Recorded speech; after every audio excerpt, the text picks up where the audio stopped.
భారతీయ సినిమాకి 1000 కోట్ల పైచిలుకు వసూలు చేసే సామర్థ్యం ఉంది. మంచి సినిమా తీస్తే కనుక 2000 కోట్ల వరకు కూడా వసూళ్లు రాబట్టవచ్చని నిరూపించినటువంటి దర్శక ధీరుడు ఎస్ఎస్ రాజమౌళి. ఆయన భారతీయ చలనచిత్రం యొక్క ఖ్యాతిని, ప్రఖ్యాతిని, కమర్షియల్ వాల్యూస్ని, వసూళ్లలో బాక్సాఫీస్ రికార్డులను తిరగరాయవచ్చు అనే అంశాన్ని నిరూపించి తెలుగు సినిమాకి, అదే సమయంలో చూస్తే కనుక తెలుగు హీరోలకి కూడా జాతీయ స్థాయి ఖ్యాతిని తెచ్చిపెట్టారు. మనం చూసాం బాహుబలి కావచ్చు, RRR కావచ్చు, ఇవన్నీ. వాటి తర్వాత ఆయన ఒక మార్గాన్ని వేయడంతో నేషనల్గా పాన్ ఇండియా సినిమాలు పెరగడానికి, ఒక విజృంభణలా రావడానికి కూడా కారణమయ్యారనే చెప్పాలి. అటువంటి రాజమౌళికి తెలుగు హీరోల మీద చిన్నచూపు ఉంటుందని కానీ, తెలుగు హీరోల్లోని లోపాలని ఆయన అబ్జర్వ్ చేసినంతగా మరొకళ్ళు అబ్జర్వ్ చేస్తారని కానీ అనుకోలేము. తాజాగా ఆయన తెలుగు హీరోలకు ఉండేటటువంటి బలహీనతలు కావచ్చు, తెలుగు చలనచిత్ర పరిశ్రమ అంటే టాలీవుడ్ పరిశ్రమ ఎదుర్కొన్నటువంటి కొన్ని సమస్యలు కావచ్చు, ప్రత్యేకించి బహిరంగంగా ప్రత్యక్షంగా చెప్పకపోయినప్పటికీ తనలో గూడు కట్టుకున్నటువంటి ఆవేదనని ఒక బహిరంగ వేదిక పైన పరోక్ష రూపంలో వెల్లడించడం అనేది టాలీవుడ్ పరిశ్రమలో చర్చనీయంగా మారింది. ఇది నిజానికి రాజమౌళి ఎవరిని విమర్శించడానికి కానీ, లేదంటే రాజమౌళి ఏ విషయం మీద వేలెత్తి చూపడానికి కానీ ఇష్టపడరు. చాలా సున్నితంగా వ్యవహరిస్తారు, ఎవరిని కూడా విమర్శించరు. అయితే ఆయనలో చాలా కాలంగా గూడు కట్టుకుని పోయినటువంటి ఆవేదన కారణంగానే పరోక్షంగా ఆయన కొన్ని మాటలు ఆయన బహిరంగంగానే చెప్పారు. తెలుగు చలనచిత్ర పరిశ్రమకు సంబంధించినటువంటి హీరోల విషయంలో ఆయన ఏ రకమైనటువంటి ఇబ్బందిని ఎదుర్కొంటున్నారు, వాళ్ళ స్థాయిని పెంచడానికి తాను ఎందుకు కృషి చేశారు, పాన్ ఇండియా సినిమాలకి తెలుగు పరిశ్రమ నుంచి ఎందుకు శ్రీకారం చుట్టారు, ఇటువంటి వివరాలని ఆయన ఒక వేదిక అంటే కంగువా, సూర్య నటించినటువంటి కంగువా సినిమా విడుదలకు సంబంధించి ఏర్పాటైనటువంటి ఒక వేడుకలో ఆయన మాట్లాడుతూ ఎస్ఎస్ రాజమౌళి సూర్య తనకి ఇన్స్పిరేషన్, ఆయనే ప్రేరణ, ఆయన ప్రేరణతోటే నేను పాన్ ఇండియా సినిమాలు తీశానని చెప్పడము ఒక సంచలనాత్మకమైనటువంటి అంశంగా మారింది. రాజమౌళి తెలుగు చలనచిత్ర పరిశ్రమలో ఉండేటటువంటి హీరోలని బేస్ చేసుకుంటూ జాతీయ స్థాయికి గుర్తింపు, కమర్షియల్గా సక్సెస్ చేయడం అనే దాంతో సినిమాలు తీస్తున్నారని ఎంతవరకు అనుకున్నారు. కానీ తనకి సైతం ఇన్స్పిరేషన్ అయినటువంటి హీరో సూర్య ఉన్నాడు. ఆ సూర్యని తాను ఒక ప్రేరణగా తీసుకుంటూనే పాన్ ఇండియా సినిమాలకి శ్రీకారం చుట్టాను. అంతేకాకుండా గతంలో తాను ఒక ఆఫర్ ఇస్తే యాక్ట్ చేయను అని చెప్పినటువంటి ఏకైక హీరో అతను. అంటే ఇప్పుడు రాజమౌళికి చాలా గడిచినటువంటి 15 ఏళ్ళుగా ఆయనకు ఉండేటటువంటి ఖ్యాతి అందరికీ తెలుసు. ఇటు హిందీ చలనచిత్ర పరిశ్రమైనా, మలయాళ పరిశ్రమ అయినా, తమిళ పరిశ్రమ అయినా ఆయన అడిగితే కాదనేటటువంటి, నటించమనేటటువంటి వాళ్ళు లేరు. కానీ సూర్య తన చిత్రాన్ని సైతం ఆఫర్ని తిరస్కరించాడు. ఒకే ఒక హీరో తన ఆఫర్ని తిరస్కరించిన హీరో సూర్య అంటూ రాజమౌళి కొత్త విషయాన్ని వెల్లడించారు. ముఖ్యంగా సూర్య ఎలా ప్రేరణ అయ్యాడు పాన్ ఇండియా సినిమాలు రాజమౌళి తీయడానికి, తెలుగు హీరోలు ఎందుకు ఆయనకి ఎస్ఎస్ రాజమౌళికి ప్రేరణ కాదు అనే విషయాన్ని మనం చర్చించుకోవాలి.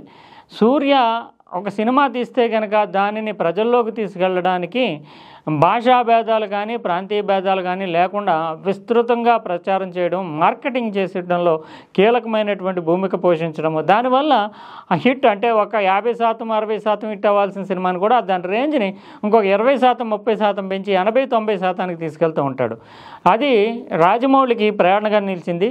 తెలుగులో మంచి హీరోలు ఉన్నారు, బాగా యాక్ట్ చేయగలిగినటువంటి వాళ్ళు ఉన్నారు, కానీ వాళ్ళ మార్కెట్ పెరగటం లేదు, వాళ్ళు జాతీయ స్థాయికి తమ సినిమాల్ని తీసుకెళ్ళలేకపోతున్నారు అనేటటువంటి ఆవేదనకి ప్రధానమైనటువంటి కారణం సూర్య. గజనీ సినిమా విడుదల సందర్భంగా ఇటు ఆంధ్రప్రదేశ్లోని, తమిళనాడులోని, తెలంగాణలోని ఇతర అనేక ప్రాంతాల్లో ఆయన విస్తృతంగా పర్యటించి ఆ సినిమాని ప్రమోట్ చేసిన విధానం తనని ఎంతగానో ఆకట్టుకుందని, ఒక సినిమాకి కేవలం నటనతోటి పెద్దపీట వేయటం, నటనతోటే వాళ్ళ హీరో యొక్క పాత్ర ముగియదు. ఆ సినిమా సక్సెస్ చేయడానికి దర్శకుడు, నిర్మాత ఎంత కృషి చేస్తారో వాళ్ళు కూడా మార్కెట్లోకి వెళ్ళి తిరగాలి, ప్రజల్లోకి సినిమాని తీసుకెళ్ళాలి, ఆదరణ పెంచాలి. దానికి గజనీని చూసిన తర్వాత, గజనీ సందర్భంగా సూర్య చేసినటువంటి ప్రచారము, ప్రజల్లోకి ఆ సినిమాని తీసుకెళ్ళినటువంటి విధానము తనకి ఆదర్శంగా, ప్రేరణగా నిలిచిందని, అంతవరకు తాను తెలుగులో సినిమాలు తీస్తే చాలు అనుకుంటున్నటువంటి తాను ఇలా తెలుగు హీరోలను కూడా, తెలుగు హీరోలు కేవలము హైదరాబాద్లోనూ ఒక ఈవెంటో, విజయవాడ, విశాఖపట్నంలో ఒక ఈవెంట్కి పరిమితం అవుతూ ఉండడం వల్ల ఆ పరిశ్రమ యొక్క పరిధి కానీ, ఆ చిత్రం యొక్క పరిధి కానీ పెరగటం లేదు. అదే తమిళ హీరోలు అయితే తెలంగాణకు కానీ, ఆంధ్రప్రదేశ్ కానీ, ఇతర రాష్ట్రాలకు కానీ వెళ్ళి ప్రెస్ మీట్లు పెట్టడము, పబ్లిసిటీ ఈవెంట్లో పాల్గొనడం, ఈవెంట్స్లో ముఖ్యంగా నేషనల్గా కానీ లేదంటే ప్రాంతీయంగా జరిగేటటువంటి ఛానల్లో కానీ షోల్లో పాల్గొంటూ, లైవ్ షోల్లో పాల్గొంటూ వాళ్ళు ఇంటర్వ్యూలు ఇవ్వడము, ఇతరత్ర అనేక రూపాల ద్వారా తమ సినిమాను ప్రమోట్ చేసుకుంటున్నారు. దానికి సూర్యని ఒక ఉదాహరణగా చెప్పుకోవాలి. ఆ సూర్య గజనీ ప్రమోషన్ తర్వాత తాను పాన్ ఇండియా సినిమాలు తీసి మన హీరోలు అంతవరకు కూడా తమిళనాడులో ప్రెస్ మీట్లు పెట్టి తమిళనాడులో తమ సినిమాను ప్రమోట్ చేసుకోవడానికి, లేదా ముంబైలో ప్రెస్ మీట్లు పెట్టి తమ సినిమాను ప్రమోట్ చేసుకోవడానికి, ఇలా బెంగళూరు వెళ్ళడానికి ఎప్పుడు ఇష్టపడేవారు కాదు. కానీ అలా వెళ్ళకపోవడం అనేది మన తెలుగు హీరోలకు ఉన్నటువంటి బలహీనతగా గుర్తించాను. ఆ పరిధి ఏదైతే ఉందో ఆటంకము, పరిమితులను అధిగమించేలాగా మన హీరోలు కూడా తమిళనాడు వెళ్ళాలని తాను కోరుకునేవాడిని, కానీ వెళ్ళేవాళ్ళు కాదు.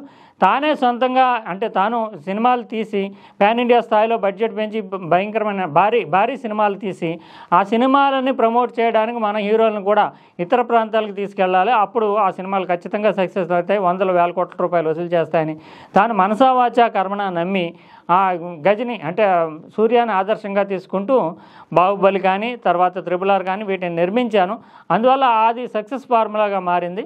దీనికి అంటే మార్కెటింగ్ ఎలా చేయాలి, పబ్లిసిటీ ఎలా చేసుకోవాలి అనే దానికి మన తెలుగు హీరోలు ఇంతవరకు కూడా ఆ రకమైనటువంటి ట్రెండ్లో ఉండేవాళ్ళు కాదు. వెళ్ళాలని తాను కోరుకునేవాడిని.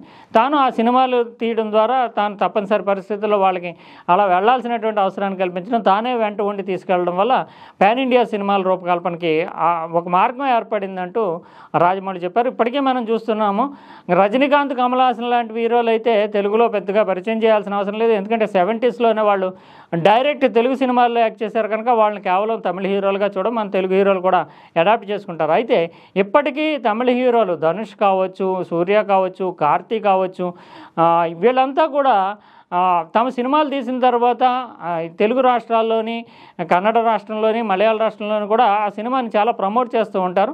మన తెలుగు హీరోలు కూడా తమిళనాడు, ఇతరత్ర ప్రాంతాలు వెళ్ళి ప్రమోట్ చేసుకోవాల్సినటువంటి అవసరం అయితే ఉంది. నేరుగా ఎస్ఎస్ రాజమౌళి ఈ విషయాన్ని బహిరంగంగా చెప్పడానికి చాలా సున్నితమైనటువంటి అంశమైనప్పటికీ మన తెలుగు హీరోల్లో మాత్రం ఈ పబ్లిసిటీ చేసుకునేటటువంటి, మార్కెటింగ్ చేసుకునేటటువంటి ఆ అవకాశాన్ని వాళ్ళు వినియోగించుకోవడం లేదు. తమ పరిమితిని కుదించేసుకుంటున్నారనే ధోరణిలోనే ఈ విషయాన్ని వెల్లడించారు. ఇప్పుడు పాన్ ఇండియా సినిమాలు తెలుగు నుంచి రావాలంటే ఖచ్చితంగా హీరోలు ఇతర రాష్ట్రాలకు కూడా వెళ్ళి మార్కెట్ని క్రియేట్ చేసుకోవాల్సినటువంటి అవసరం ఉందని చెప్పారు. ఇప్పుడు కూడా తాజాగా కూడా చూస్తే మన సూర్య అంత పెద్ద హీరో అయినప్పటికీ కేవలము ఈవెంట్లో పాల్గొనడము, తెలుగు రాష్ట్రాల్లోనే పర్యటించడమే కాకుండా ఆయన ప్రత్యేకించి అన్స్టాపబుల్ అనేటటువంటి షో బాలకృష్ణతో జరుగుతుంటే ఆ షోలో కూడా పాల్గొంటూ బాలకృష్ణతో వేదికను పంచుకోవడము, తర్వాత తన వ్యక్తిగత విషయాలని పంచుకోవడము, ఈ కంగువా ప్రమోషన్ చేసుకోవడము. అంటే తెలుగులో నెంబర్ 1 షోగా ఉన్నటువంటి అన్స్టాపబుల్లో కూడా సూర్య తన సినిమాని ప్రమోట్ చేసుకోవడానికి ప్రయత్నించారు.